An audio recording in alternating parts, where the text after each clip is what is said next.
बड़ी बहू और सास की सत्य घटना। निकिता, तुम्हारे जेठ सलील विवाह क्यों नहीं करना चाहते? अच्छी खासी उम्र है फिर भी कुंवारे बैठे हैं।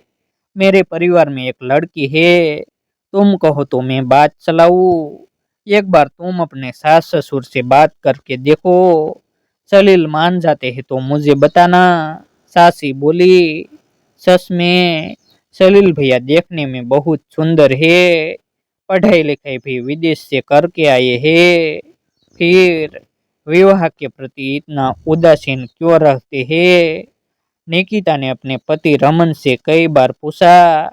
रमन ने बस इतना ही बताया कि किसी को कुछ पता नहीं है कि वह विवाह क्यों नहीं करना चाहते।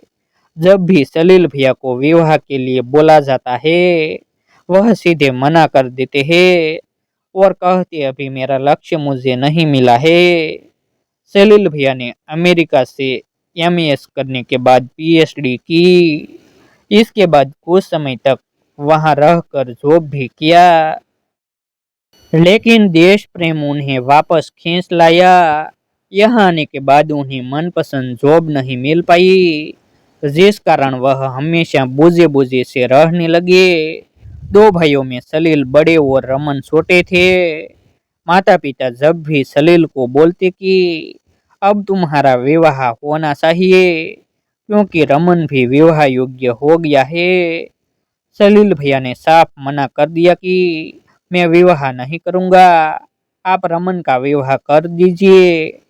माता पिता ने थक हार कर रमन का विवाह निकिता से कर दिया। अब सलील भैया को कोई भी विवाह के लिए दबाव नहीं डालता। माता पिता भी छोटे बेटा बहू से खुश रहते। माता पिता को कभी कभी मलाल होता, काश सलील भी विवाह कर लेता तो कितना अच्छा होता। आंख मूंदने से पहले अपना हंसता खेलता संपूर्ण परिवार देख लेते। निकिता के दो जुड़वा बेटों ने जन्म लिया। घर में खुशहाली बिखरी हुई थी, लेकिन ऐसा लगता था कि सलील भैया ने दुनिया से वैराग्य ले लिया है। उनके जिंदगी में हंसी खुशी कुछ भी मायने नहीं रखती थी। अब वह अपने कमरे तक ही सीमित रहते थे, वही उनको खाना दे दिया जाता, न ही किसी से बात करते और न ही किसी से मिलते जुलते थे। माँ ने कई बार समझाने की कोशिश की, लेकिन पता नहीं चलता उन्हें क्या गम खाए जा रहा था। माँ ने कहा, अगर तुम्हारी पसंद का यहाँ जॉब नहीं है तो तुम वापस अमेरिका चले जाओ। लेकिन सलील भैया हाँ ना कुछ नहीं बोलते, बस अपने आप में खोए रहते। एक दिन रमन और निकिता स्कूटी से घर का सामान लाने बाजार जा रहे थे कि अचानक उनके सामने ट्रक आ गया। वह अपना बैलेंस नहीं बना पाए, उनकी स्कूटी ट्रक से टकरा गई, जहां दोनों की मृत्यु हो गई। पूरे घर में मातम छाया हुआ था।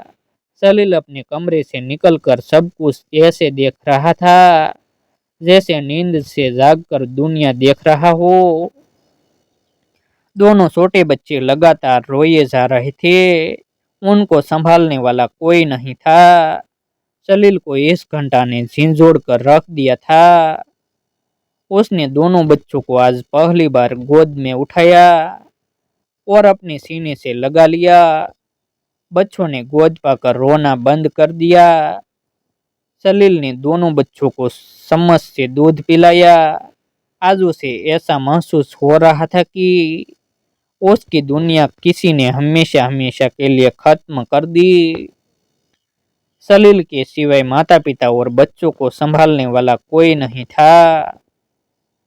सलील को दुनियादारी का कुछ अता पता नहीं था, फिर भी वह सब कुछ कर रहा था।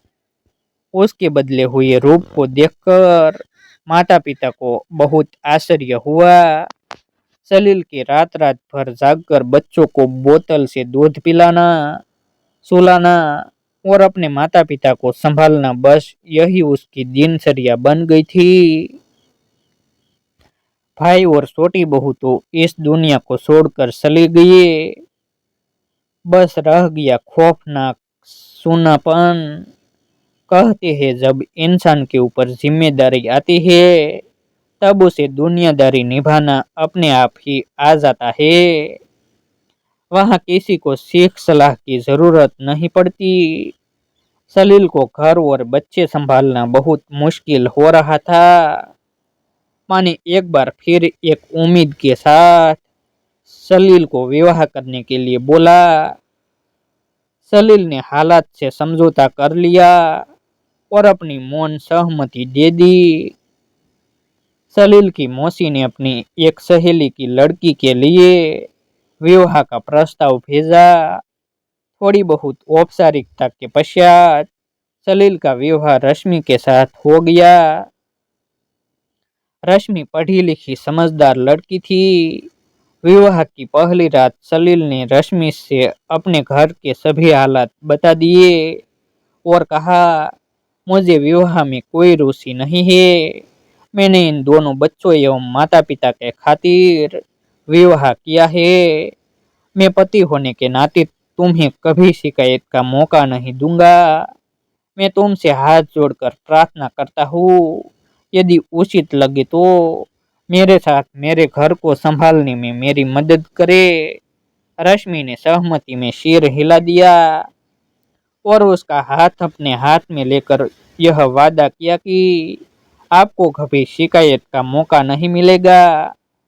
दूसरे दिन रश्मि जल्दी उठकर पूजा पाठ करने के पश्चात बच्चों के दूध का बोतल साफ कर रही थी। माँ ने देखा तो बोली, बड़ी बहू तुम्हें इतनी जल्दी उठने की जरूरत नहीं है, अभी हम कर सकते हैं। सलील सुबह उठा तो उसकी आंखें कुछ तलाश कर रही थी। माँ ने पूछा, क्या ढूंढ रहे हो? इतना सुनते ही वह लज्जा गया। माँ ने मुस्कुराते हुए आवाज लगाई, बड़ी बहू सलील को चाय दे दो। माँ ने रश्मि से पूछा, बड़ी बहू एक बात पूछूं, तुम्हें सलील से कोई शिकायत तो नहीं है?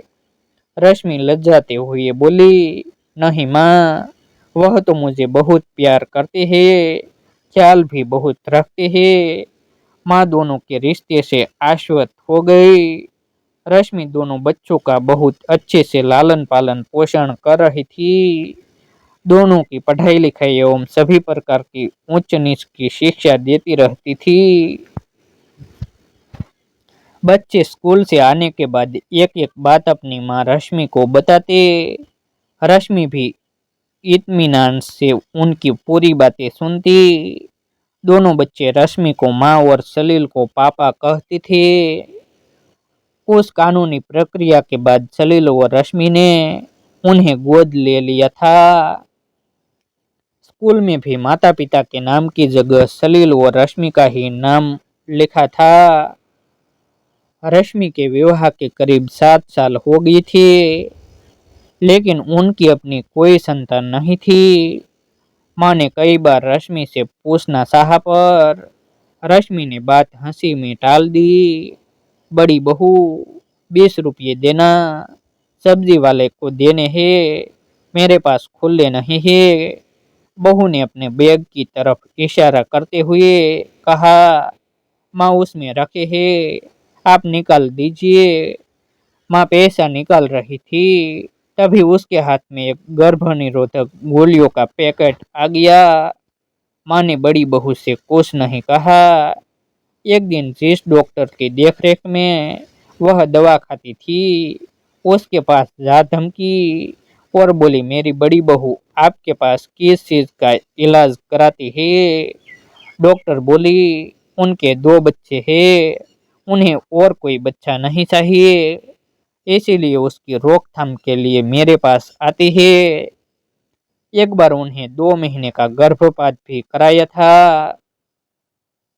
सासू माँ ने कुछ नहीं कहा और कुछ सोचते हुए उठ खड़ी हुई। अभी तक वह सोचती थी कि बड़ी बहू को संतान क्यों नहीं हो रही है, लेकिन आज उनकी असलियत का पता चल गया। वह अपनी देवरानी के दोनों बच्चों के अलावा तीसरा बच्चा इस दुनिया में लाना नहीं चाहती थी। धीरे धीरे दोनों बच्चे बड़े हो गए। बच्चों ने 12वीं परीक्षा के साथ साथ नीट का परीक्षा भी क्वालिफाई कर ली। काउंसिल में दोनों बच्चों का चयन एमबीबीएस के लिए हो गया।